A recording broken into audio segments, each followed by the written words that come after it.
दोस्तों Warren Buffett ने कहा था कि दुनिया जब आप लोगों को डरी हुई दिखे तब आपको मार्केट के अंदर लालची हो जाना है और जाके बाइंग करनी है, और जब दुनिया आप लोगों को लालची दिखे तब आपको फियरफुल होके बैठ जाना है या फिर प्रॉफिट बुक कर लेना है। तो ये जो सेंटेंस है वो जितना आसान हम लोगों को सुनने में लगता है, इसको फॉलो करने में उतना ही ज्यादा आप लोगों को टफनेस जो है वो फील होगा, या फिर इसको फॉलो करना इतना भी आसान नहीं है। क्यों नहीं है दोस्तों? क्योंकि मार्केट सेंटीमेंट जब खराब होते हैं ना, तब दिमाग काम नहीं करता है, चीजें बहुत ज्यादा दिमाग में ओवरथिंक के जरिए चलती है और हम लोग डिसीजन नहीं ले पाते, पैसा डिप्लॉय नहीं कर पाते और अच्छे अपॉर्चुनिटीज मिस कर जाते हैं। क्योंकि दोस्तों अभी वॉर का सिचुएशन चल रहा है, सेंटीमेंट मार्केट में बहुत ज्यादा खराब है।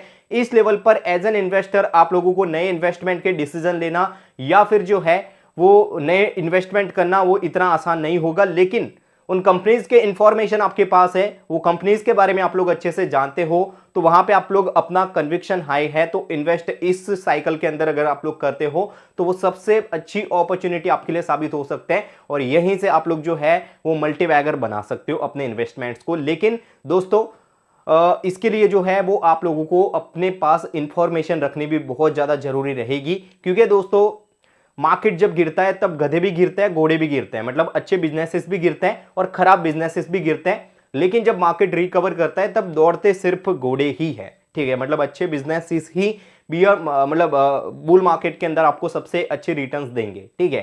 तो डेफिनेटली अभी जो ये वॉर का सिचुएशन चल रहा है, तो देखो दोस्तों कोई मार्केट खराब खत्म नहीं हो जाता। ऐसी सिचुएशन में जरूर आप लोगों को थोड़े टाइम के लिए मार्केट साइडवे दिख सकता है, बियर मार्केट के साथ आपको डील करना पड़ेगा।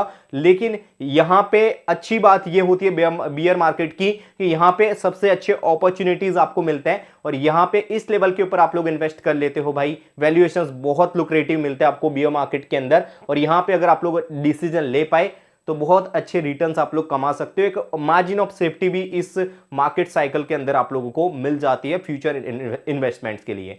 बाकी शॉर्ट टाइम का आप सोच रहे तो शॉर्ट टाइम के लिए तो मार्केट है ही नहीं, उसके लिए आपको बिल्कुल भी इन्वेस्ट नहीं करना चाहिए। मैं बात कर रहा हूं जो एक अच्छे बिजनेस को मतलब देख रहे हैं और बिजनेस के साथ ग्रो होना चाहते हैं, अच्छे इन्वेस्टमेंट करना चाहते हैं, ठीक है। और दूसरी बात यह है कि इस वीडियो में हम लोग जो है वो 4 अपॉर्चुनिटीज जो है वो डिस्कवर करने वाले, उसके बारे में मैं बात करने वाला हूं। 4 कंपनीज जो इस मार्केट साइकिल में मुझे पसंद है और उनको मैं स्टडी कर रहा हूं और उसमें कहीं ना कहीं यहां पे मेरे इन्वेस्टमेंट्स के रिगार्डिंग डिसीजन ले रहा हूं।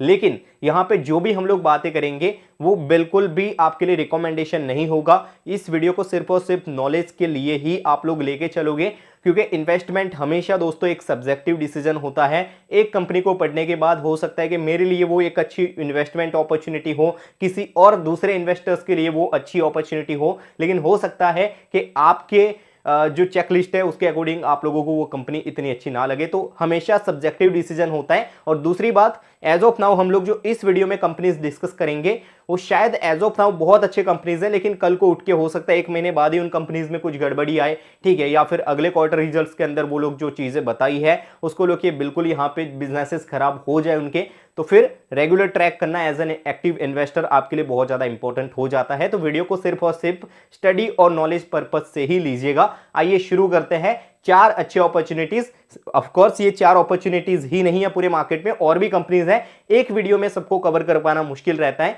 लेकिन मैं और भी वीडियोस इस टॉपिक पे लेके आऊंगा। क्वार्टर 4 के रिजल्ट्स भी आ रहे हैं, तो उसके बाद भी अच्छे अपॉर्चुनिटीज जो है वो हम लोग जरूर कवर करेंगे। फिलहाल आइए बात करते हैं हम लोग सबसे पहली अपॉर्चुनिटीज के बारे में, जो कि मार्केट में मौजूद है, आदित्य इंफोटेक, जिसको सीपी प्लस भी बोलते हैं। ये कंपनी क्या करती है दोस्तों? तो सिंपल सी बात है, ये लोग यहाँ पे सीसीटीवी कैमरास बनाते हैं, ठीक है। अब इनके लिए मार्केट क्यू प्रीमियम इनको यहाँ पे पी जो है वो देता है, इस कंपनी को मार्केट लगभग 70 प्लस के पी पे कंपनी ट्रेड कर रही है। फॉरवर्ड पी भी कंपनी का बहुत ज्यादा हाई आ रहा है, लेकिन उसके साथ साथ इस इंडस्ट्री के अंदर जो है वो टेलविंड भी बहुत अच्छे हैं, ठीक है। टेलविंड्स क्यों बहुत अच्छे हैं? एक तो सीसीटीवी कैमरा की डिमांड बहुत अच्छी है। डिमांड क्यों अच्छी है? क्योंकि दोस्तों पहले जो सीसीटीवी कैमरास लगते थे आपके घरों में, ऑफिस में, या फिर लाइक उतनी डिमांड नहीं थी कैमरास की, और जो पहले वाले कैमरे थे ना वो लो क्वालिटी कैमरा था, ठीक है। अभी जो है वो सिर्फ और सिर्फ सिक्योरिटी के लिए कैमरा यूज नहीं होता, एक सेफ्टी पर्पस के लिए, और उसके साथ प्रीमियमाइजेशन भी इसमें हो रहा है। तो डेफिनेटली उस वजह से डिमांड क्रिएट हुआ है। और ये जो इंडस्ट्री है सीसीटीवी कैमरा की, वो जो है यहां पे गवर्नमेंट ने पूरा गेम चेंज कर दिया। एक यहाँ पे सर्टिफिकेट है इस कंपनी के पास, यहाँ पे उसको बोलते हैं STQC सर्टिफिकेट, ठीक है। उसके तहत क्या है कि जो जितने भी अभी जो एग्जिस्टिंग कैमरास लगे हुए हैं कहीं पे भी गवर्नमेंट सेक्टर्स के अंदर, गवर्नमेंट स्कूल्स के अंदर या फिर कहीं पे भी रेलवेज के अंदर, जो भी अभी एग्जिस्टिंग कैमरास लगे हुए हैं ना, वो सारे निकालने पड़ेंगे, ठीक है। क्योंकि वहां पे जो यूज हुआ है वो चाइनीज मटेरियल, ताइवान का मटेरियल यूज हुआ है, और कल को उठ के अगर यहाँ पे हमारा चाइना के साथ वॉर हो जाता है तो नेशनल सिक्योरिटी बहुत खतरे में आ जाएगी। तो इसकी वजह से गवर्नमेंट ने जो है जो सिक्योरिटी स्टैंडर्ड्स और क्वालिटी जो है वो क्लियर कर पाए, ऐसे कैमरास को ही अभी आप लोग लगा पाओगे अपने ऑफिस में। और उसके साथ साथ जो है वो कहीं पे भी जो भी कैमरास होंगे वो STQC सर्टिफिकेट वाले कैमरास भी ही होंगे। मतलब जो चाइनीज कैमरा लगते थे पूरे इंडिया में वो बैन हो चुके हैं, वो अब आप नहीं लगा पाओगे। एग्जिस्टिंग जो लगे हुए हैं वो भी निकालने पड़ेंगे। तो आप सोच सकते हो पूरे इंडिया में ये एक तरीके का प्रीमियमाइजेशन भी हो रहा है, और उसके साथ साथ जो है वो गवर्नमेंट के इस रूल की वजह से CCTV कैमरास की डिमांड काफी ज्यादा बड़ी है पूरे मार्केट के अंदर। और इसका सीधा फायदा और सीधा बेनिफिशियल कोई अगर है तो वो है यहाँ पे आदित्य इंफोटेक, जिनका जो है वो CP+ ब्रांड है, ठीक है। CP+ ब्रांड है जो लगभग 30 to 40% का मार्केट शेयर गेन करके बैठा है CCTV मार्केट के अंदर। और उसके साथ साथ ये लोग बहुत अच्छे से काम कर रहे हैं भाई, ठीक है। हाँ, दूसरी बात ये कि पहले क्या था ना कि लो क्वालिटी वाला कैमरा यूज होता था, ठीक है, जिसमें वो ब्लैक एंड व्हाइट सब दिखता था। अभी क्या है, AI बेस्ड कैमरा आ चुके हैं, IP कैमरा आ चुके हैं। तो ये सारे जो है वो स्टैंडर्ड क्वालिटी के कैमराज होते हैं जहां पे आपको पिक्चर क्वालिटी बहुत अच्छी मिलती है। और अभी जो कैमरा है ना CCTV कैमरा, सिर्फ ये नहीं कि आप बैठ के देखते रहोगे, ठीक है। CCTV कैमरा जो है वो अभी AI के थ्रू आप लोगों को बनता हुआ दिखेगा, और यहाँ पे जो सिक्योरिटी को लेकर कंसर्न है वो और भी अच्छे तरीके से सॉल्व किए जाएंगे। मान लो कि जो कैमरा है आपको आपके फोन में नोटिफिकेशन देगा कि आपके शॉप के आगे ये कुछ हो रहा है, ठीक है। आपके शॉप के आगे मान लो कि कुछ हो रहा है, या फिर आपका शॉप बंद है और वहां पे आके कुछ लोग जमा हुए हैं, सब कुछ आपको नोटिफिकेशन के जरिए, AI के जरिए आप लोगों को अपने फोन के ऊपर पता चलेगा। और ये सारा जो रिवोल्यूशन हो रहा है कैमरास के अंदर, उसका सबसे बड़ा बेनिफिशियल कोई है तो वो है इंडिया के अंदर आदित्य इंफोटेक। इनके पास ये सर्टिफिकेट भी है। और मान लो कि अभी एज ऑफ नाउ इंडिया में जो है वो ये STQC सर्टिफिकेट बहुत कम लोगों के पास है, बहुत कम कंपनीज के पास है, और स्टैंडर्ड क्वालिटी मेंटेन करने वाली कंपनीज काफी कम है। तो बहुत बड़ा यहाँ पे इनके पास जो है वो अपने मार्केट शेयर को भी गेन करने का मौका है और बिजनेस बढ़ाने का भी मौका है, ठीक है। टोटली यहाँ पे डिजिटल ट्रांसफॉर्मेशन हो रहा है कैमरास के अंदर, ठीक है। नेटवर्क बेस्ड कैमरा यहाँ पे सिस्टम्स आ रहे हैं, ठीक है। उसके अलावा जो AI का मैंने बताया आप लोगों को, ठीक है, AI वाली जो कैमरा लगेंगे उसमें भी इनके मार्जिन्स भी अच्छे हैं, और वो भी एक बहुत अच्छा जो है वो रिवोल्यूशन हो रहा है इस इंडस्ट्री के अंदर, ठीक है। उसके अलावा अगर बात करें यहाँ पे तो कंपनी अपना, क्योंकि दोस्तों डिमांड है तो डेफिनेटली कैपेक्स करना पड़ेगा, और उसके साथ साथ जो है वो अपना मैन्युफैक्चरिंग कैपेसिटी भी बढ़ाना पड़ेगा। तो कंपनी क्या वो कर रही है, हाँ डेफिनेटली कर रहे हैं। एक ही क्वार्टर के अंदर जो पहले इनका लगभग अराउंड 1.6 मिलियन आसपास का पर मंथ कैमरा बनाने का कैपेसिटी था, जो बढ़ के Q3 के अंदर यहाँ पे 2 मिलियन आसपास का हो गया था, ठीक है। तो डेफिनेटली बहुत अच्छे से कंपनी कैपेक्स कर रही है। उसके अलावा अगर बात करें तो इन्होंने एक जगह भी खरीदी है, कहाँ पे खरीदी है, लाइक जल्दी ही नए प्रोडक्ट भी वहां पे लॉन्च करने वाले, और न्यू प्लांट इनका जो है वो एस्टेब्लिश हो रहा है। आई थिंक आंध्र प्रदेश में कडप्पा करके एक जगह है, वहां पे इन्होंने नई यहाँ पे फैसिलिटीज बना रहे हैं, ठीक है, जिससे लोग अपना प्रोडक्शन बढ़ाएंगे। उसके साथ साथ अगर बात करें यहाँ पे तो कॉलकॉम और ओरिएंट केबल के साथ इन्होंने यहाँ पे पार्टनरशिप की है। कॉलकॉम जो है वो अमेरिकन कंपनी है जो AI कैमरा बनाने के लिए इनको हेल्प करेगी। एक यहाँ पे ज्वाइंट वेंचर है दोनों कंपनीज का। और उसके अलावा अगर बात करें तो ओरिएंट केबल जो है वो कैमरे के लिए जो यूज होने वाले केबल्स हैं वो बनाती है, जिसके तहत इनको एक अच्छे डिस्काउंट के ऊपर और काफ़ी अच्छे से डिमांड के साथ केबल्स मिलेंगे, ठीक है। नए नए प्रोडक्ट यहाँ पे कंपनी लॉन्च कर रही है इसी क्वार्टर के अंदर, Q3 के अंदर ही काफ़ी सारे कैमराज इन्होंने नए नए लॉन्च किए हैं, ठीक है। तो कंपनी हर जगह पे बहुत अच्छा कर रही है। और अच्छी बात ये है कि इनके मैनेजमेंट ने जो है वो रेवेन्यू टारगेट जो है वो अभी से शेयर कर दिए FY27 के लिए भी। अगर बात करेंगे FY26 के अंदर जो है वो ये लोग बोल रहे हैं एटलीस्ट यहाँ पे 3,900 से 4,100 करोड़ का यहाँ पे ये लोग पैट करेंगे, ठीक है, जो कि 30 to 35% की ग्रोथ बनती है। और FY27 के अंदर ये जो इन्होंने गाइडेंस दिया है वो यहाँ पे 5,350 करोड़ से 5,550 करोड़ तक का यहाँ पे गाइडेंस दिया है। और उसमें अगर आप लोग देखोगे तो अराउंड लोग कह रहे हैं कि यहाँ पे 75% से जो है वो 8%, 8.5% के यहाँ पे मार्जिन जो है वो ये गेन कर सकते हैं, लेकिन मुझे लगता है उससे ज़्यादा ये लोग गेन कर लेंगे। ठीक है, अब बात करते हैं वैल्यूएशंस की। तो जो फॉरवर्ड पी आ रहा है FY27 के प्रॉफिट के हिसाब से, एजम्पशंस के हिसाब से, वो 54 का आ रहा है। डेफिनेटली वीडियो बनाने के टाइम पे दोस्तों जो मार्केट शेयर था वो, मतलब मार्केट कैप है, वो मैंने लिया है। तो जो आप लोगों को अपने हिसाब से भी कैलकुलेशंस करने पड़ेंगे, आगे पीछे जो है वो थोड़ा बहुत विद द टाइम ये हो सकता है वैल्यूएशंस आगे पीछे। बाकी लेकिन ओवरऑल 55 आसपास का यहाँ पे पी आ रहा है, लेकिन ये पी आपको ज़्यादा लगेगा, लेकिन जिस तरीके के टैलेंट्स है उस वजह से जो है वो मार्केट इनको प्रीमियम वैल्यूएशंस जो है वो दे रहा है। और उसके साथ अगर बात करें तो ये हो सकता है कि ये लोग ज़्यादा मार्जिन्स गेन करें, ज़्यादा पैट मार्जिन्स यहाँ पे कमा ले, तो हो सकता है ये प्रॉफिट ज़्यादा हो और वहाँ पे फिर वैल्यूएशंस आपको और भी अच्छे मिले। लेकिन ओवरऑल बेस पर फॉरवर्ड पी जो है कंपनी का वो 54 का आ रहा है और बहुत अच्छे से कंपनी यहाँ पे अपने आप को ग्रो कर रहे हैं। तो ये एक अच्छी अपॉर्चुनिटी है जिसको आप लोग स्टडी कर सकते हो और अपना डिसीजन ले सकते हो।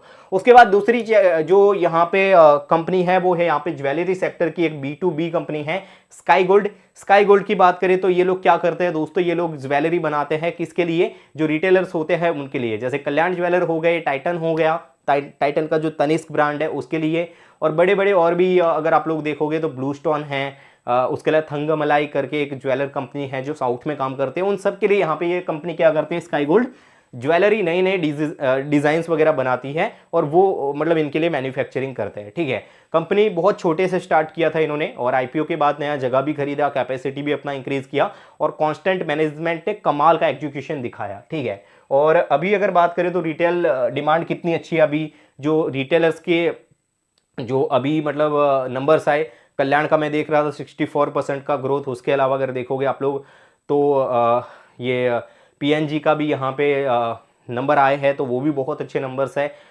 सैनको जो पहले कुछ भी नहीं कर रहा तो वो 40+ से ग्रो कर रहा है। ठीक है, तो डेफिनेटली डिमांड बहुत अच्छी है। तो स्काई गोल्ड के लिए यहाँ पे ग्रोथ अपॉर्चुनिटीज बहुत अच्छे हैं और कंपनी 3 फेज में काम की है। पहले इनका था कि पहला अपना एक बड़ा क्लाइंट ऑनबोर्ड करना, वो इन्होंने किया। उसके बाद इनका था कि रेप्यूटेशन अपना गेन करना, और अब तीसरा जो है वो फेज है जहां पे कंपनी कह रही है हम लोगों को कैश फ्लो ज्यादा जनरेट करना है, जिसके तहत इन्होंने किया क्या है कि पहले क्या था ना कि सोना खरीद के इनको जो रिटेलर्स थे जैसे कल्याण ज्वेलर्स है, टाइटन है, वो स्काई गोल्ड को क्या करते थे, सोना खरीद के इनको ऑर्डर दे देते थे और फिर जो स्काई गोल्ड खुद सोना खरीद के और फिर उनको ज्वेलरी वगैरह बना के फिर जो है वो रिटेलर को दे देता था। लेकिन अभी ऐसा नहीं है, अभी स्काई गोल्ड क्या है, रेप्यूटेशन बन चुका है भाई। तो स्काई गोल्ड क्या कह रहा है कि अभी हम सोना नहीं खरीदेंगे, आप मेरे को सोना खरीद के दो, उसका सिर्फ डिजाइन बना के हम आपको दे देंगे। तो कैश फ्लो में एक बड़ा इंपैक्ट हो सकता है आने वाले FY27 में, कैश जनरेशन में यहाँ पे स्काई गोल्ड को बहुत बेनिफिट्स मिल सकते हैं ये स्ट्रैटेजी के तहत। ठीक है, बाकी अगर बात करें तो बहुत अच्छी डिमांड है जिसके तहत यहाँ पे बहुत अच्छे टैलेंट्स है स्काई गोल्ड के लिए। ठीक है, वेडिंग डिमांड है, उसके अलावा भी जो प्राइजेस भी अभी भी गिरा है, तो मुझे लगता है आने वाले क्वार्टर में गोल्ड का डिमांड और भी ज्यादा हो सकता है। ठीक है, उसके अलावा FY30 के लिए इन्होंने यहाँ पे एक लॉन्ग टर्म स्ट्रेटजी और रोड मैप यहाँ पे इन्होंने जो है वो अभी से बता दिया है, जिसमें इनका टारगेट है कि FY30 के अंदर यहाँ पे जो है वो 18,000 से 19,000 करोड़ का रेवेन्यू इनको करना है। लेकिन ये कंपनी ने जब जब यहाँ पे दोस्तों गाइडेंस दिया है ना, उससे बिल्कुल ओवर अचीव करके ही दिया है। ठीक है, जो गाइडेंस इन्होंने FY26 के लिए दिया था वो गाइडेंस तो इन्होंने FY26 के तीसरे क्वार्टर में ही अचीव कर लिया था, एक क्वार्टर बचता है फिर भी। ठीक है, बाकी FY27 के लिए इनका जो टारगेट है वो 8,100 करोड़ का है। ठीक है, जो कि मतलब 32% का ग्रोथ बनता है। अभी पहले जो कंपनी थी 100% से ग्रो कर रही थी, लेकिन दोस्तों तब बेस बहुत छोटा था और कोई भी कंपनी कांस्टेंट वो पेस से ग्रो नहीं कर सकती। ये 32% के ग्रोथ का बोल रहे हैं, लेकिन मुझे लगता है ये कंपनी ओवर अचीव ही करेगी। और डेफिनेटली अगर मैं बात करूं तो अगर इंडस्ट्री में और अच्छे टैलेंट्स रहता है, डिमांड और बढ़ती है, तो कंपनी इससे भी अच्छा कर सकती है। पेट मार्जिन यहाँ पे 4.25 के इन्होंने यहाँ पे गाइडेंस में दिए हैं। ठीक है, टेक्नोलॉजी वगैरह में भी ये लोग जो है वो बहुत अच्छे से इनिशिएटिव्स ले रहे हैं, जिसके तहत यहाँ पे जो गोल्ड वेस्टिंग होता है वो वगैरह भी ये लोग बहुत ज़्यादा बचाएंगे, तो उसके तहत भी इनके मार्जिन काफ़ी इंप्रूव होंगे। उसके अलावा अगर बात करें तो प्रोडक्टिविटी और एफिशिएंसी में भी अच्छे से वर्क कर रहे हैं और आने वाले टाइम में यहाँ पे जो कंपनी है वो अपने टेक्नोलॉजी और प्रोडक्टिविटी के ऊपर बहुत काम करने वाली है। ठीक है, और फॉरवर्ड पी कंपनी का केवल आ रहा है 15 से 16 का FY27 के बेस पर। तो बहुत अच्छी डील है आपके पास। 30+ का इंजन आपको मिल रहा है 15-16 के पी पर। डेफिनेटली ये जो वैल्यूएशन है वो ऊपर नीचे होते रहते हैं, स्टॉक प्राइस ऊपर नीचे होती है उस हिसाब से। उसके अलावा तीसरा यहाँ पे एक कंपनी है मनोरमा इंडस्ट्रीज, एफएमसीजी से आते हैं। एफएमसीजी में बहुत ही कम अच्छे कंपनीज हमको मिल जाते हैं, लेकिन ये कंपनी है जो कांस्टेंट अपने आप को बहुत अच्छे से ग्रो किए हैं, कमाल का एग्जीक्यूशन दिखाया इन्होंने। ये कंपनी क्या करती है, तो ये कंपनी बनाती है दोस्तों यहाँ पे जो स्पेशल फैट्स एंड बटर्स होते हैं, जो अब क्या बोलते हैं अपने चॉकलेट्स बनाने में, नेस्ले वगैरह को, बड़ी बड़ी कंपनीज को ये लोग सेल करते हैं। सीबीई जिसको बोलते हैं यहाँ पे कोकोआ बटर इक्विवेलेंट्स, ठीक है, जिसके तहत क्या है कि वो चॉकलेट बनाने के लिए जो स्पेशल फैट्स और बटर्स होते हैं उसका एक कह सकते हैं कि उसका एक रेप्लिकेशन बनाते हैं, ठीक है। उसके अलावा अगर बात करें तो वो जितने भी फैट्स एंड बटर्स ये बनाते हैं, कोकोआ बटर एंड इक्विवेलेंट, वो जो है चॉकलेट वगैरह, प्रीमियम चॉकलेट वगैरह बनाने के लिए तो यूज होता है, उसके साथ साथ जो है वो अपने कॉस्मेटिक ब्रांड्स भी यूज करता है, लैक्मे वगैरह, ठीक है। तो उनको ये बेचता है, क्या करता है कि इनका वेस्ट तो जो वेस्ट होता है ना उसमें से बहुत अच्छे ये लोग फैट्स एंड बटर्स बनाते हैं। ये जो मतलब जो अपने ट्रेडिशनल लोग हैं अफ्रीका और इंडिया के अंदर, आंध्र प्रदेश वगैरह में जो मतलब ये जंगल वगैरह में रहते हैं, जो मतलब ट्रेडिशनल लोग हैं, उनसे यहाँ पे वहाँ पे कुछ स्पेशल यहाँ पे बीज वगैरह पाए जाते हैं, सीड्स वगैरह पाए जाते हैं, जो बिल्कुल वेस्ट माना जाता है, इसको कोई टच भी नहीं करता। वो वहाँ से उस कम्युनिटी से वो चीज़ें उठाते हैं, वो सीड्स वगैरह, उससे फिर यहाँ पे बटर बनाते हैं और वो कंपनीज को बेचते हैं, ठीक है। बहुत अच्छे से कंपनी ग्रो कर रही है कांस्टेंट। उसके अलावा अगर बात करें तो इस तरीके का काम करने वाले ग्लोबली सिर्फ 3 से 4 कॉम्पिटिटर्स ही इनके, तो ये एक बहुत अच्छा टैलेंट है कंपनी के लिए। उसके अलावा दूसरी बात यह है कि इनके लिए डिमांड बहुत ज़्यादा इंक्रीज हुई है, क्योंकि पहले क्या था ना कि जो ग्लोबल फूड सेफ्टी अथॉरिटीज़ है वो एक लिमिट था कि आप मतलब कोकोआ बटर इक्विवेलेंट इतना ही यूज कर सकते हो, लेकिन वो लिमिट को बढ़ाया है ग्लोबली। जो फूड सेफ्टी अथॉरिटीज़ हैं उन्होंने भी बढ़ाया है और इंडिया की फूड सेफ्टी अथॉरिटीज़ ने भी बढ़ाया है, तो डिमांड काफ़ी इंक्रीज हुई है इसकी वजह से। और इसकी वजह से इन्होंने 2 बार अपना जो है वो मतलब गाइडेंस भी इन्होंने यहाँ पे जो है वो इंक्रीज किया है। Q3 में ये लोग पहले बोल रहे थे कि ये लोग जो है वो 1050 करोड़ का रेवेन्यू करेंगे, ठीक है, और उसके बाद आके बोल रहे अगले क्वार्टर में कि हम 1150 करोड़ का करेंगे, और उसके बाद आके और दूसरे क्वार्टर में आके बोल रहे 1350 करोड़ का करेंगे। तो भाई कांस्टेंट ये लोग अपना गाइडेंस भी इंक्रीज कर रहे हैं, ठीक है। बाकी अपनी कैपेसिटी को भी बहुत अच्छे से बढ़ा रहे हैं, कैपेक्स भी बहुत अच्छा किया है, बहुत बड़ी इनका यहाँ पे मतलब कह सकते हैं आने वाले टाइम में बहुत बड़ा कैपेसिटी भी इनका यहाँ पे एक इंक्रीज हो रहा है, कैपेसिटी के अंदर की एक्सपेंशन हुआ है। FY26 के बेस पर यहाँ पे 30 का पी कंपनी का आ रहा है, और FY27 के बेस पर केवल 18 के पी पर आपको इतनी अच्छी कंपनी मिल रही है मनोरमा इंडस्ट्रीज। लेकिन ये आपको जैसा बताया मैंने कि ऊपर नीचे ये होते रहेंगे विद द मार्केट प्राइस, ठीक है। उसके अलावा लास्ट कंपनी जिसके बारे में हम लोग बात करेंगे वो है यथार्थ हॉस्पिटल। इनके यहाँ पे अगर मैं बात करूँ तो हॉस्पिटल चैन है, इनके सुपर स्पेशलिस्ट हॉस्पिटल है, ठीक है, और कंपनी जो है वो मतलब हॉस्पिटल सेक्टर के अंदर काम करती है, प्रीमियम हेल्थ केयर डिमांड के अंदर यहाँ पे काम करती है कंपनी, ठीक है। बाकी अगर बात करें यहाँ पे तो इनके लिए जो सबसे बड़े टैलेंट्स हैं वो है यहाँ पे सबसे पहले तो प्रीमियम हेल्थ केयर डिमांड, ठीक है। हेल्थ केयर डिमांड को लेके जो जैसा आपको पता है दोस्तों, ये वॉर वगैरह का सिचुएशन होगा तो हर जगह जो है डिमांड नीचे जा सकती है, लेकिन हेल्थ केयर सेक्टर की डिमांड कभी भी नीचे नहीं जाने वाली, क्योंकि जिस हिसाब से हमारा लाइफस्टाइल है, जिस हिसाब से हम लोग जी रहे हैं इंडियंस, डेफिनेटली डिमांड यहाँ पे हेल्थ केयर की, अच्छे फैसिलिटीज़ की, अच्छे हेल्थ केयर इंफ्रास्ट्रक्चर की जो डिमांड है वो हमेशा बढ़ने ही वाली है, जिस वजह से जो है वो आप लोगों को यहाँ पे अच्छी डिमांड देखने को मिल रही है। मेडिकल टूरिज्म से भी कंपनी अच्छे से पेशेंट्स को ला रहे हैं। ये लोग क्या करते हैं कि जो ऐसे अफगानिस्तान है, कजाकिस्तान है, ऐसे जो पास के नेबर कंट्रीज़ हैं वहाँ पे जाते हैं, वहाँ के हॉस्पिटल का टूरिज्म करते हैं, और वहाँ से हॉस्पिटल को जो पेशेंट होते हैं उनको जो बड़े बड़े सर्जरीज या फिर बड़े बड़े जो ट्रीटमेंट्स होते हैं उसमें अच्छा खासा मतलब डिस्काउंट देके, या फिर कह सकते हैं कि मतलब क्या कुछ उनको मिलने वाला यहाँ पे, वो सारी चीज़ें मार्केट करके वहाँ के पेशेंट्स को यहाँ पे लाते हैं, और उसमें मार्जिन्स भी इनको बहुत अच्छे मिलते हैं, ठीक है।